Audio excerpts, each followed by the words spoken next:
Ouais, on a été un peu frileux en début de match parce que je pense qu'il y avait une pression qui s'était installée par rapport aux défaites qu'on avait subies à la Mérelle contre Chalon-Reims et Chalon-sur-Saône.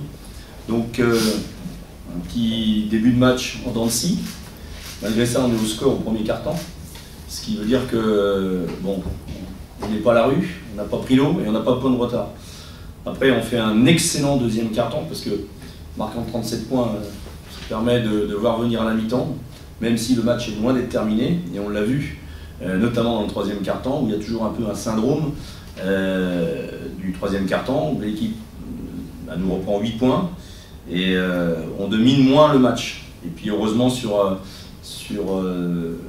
la fin de la soirée, on est bien meilleur dans le rebond, dans les rebonds défensifs, et puis dans nos tirs, même si on peut faire mieux, notamment au lancer franc.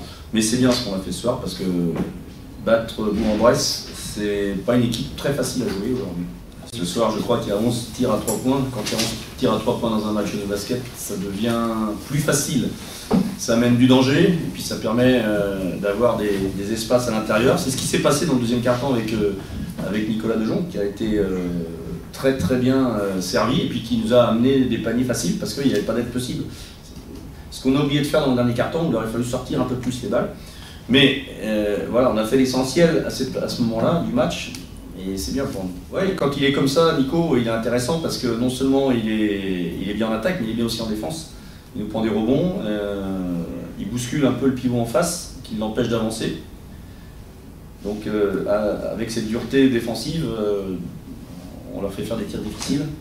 Et ça nous permet d'avoir des rebonds, de jouer en rythme. Surtout dans le deuxième quart-temps, on a été dans un très bon rythme, ce qui nous a permis d'avoir 18 points d'avance. Tout le monde ce soir a participé aussi à cette victoire. Même je vois Rudy qui n'a pas marqué de points, mais qui fait 4 passes décisives, qui prend 4 rebonds, qui est intéressant dans notre basket ce soir. Donc c'est vraiment on voit que Jonathan Roussel commence à trouver un peu ses repères. Chris a fait un très bon début de match et un très bon match dans sa globalité.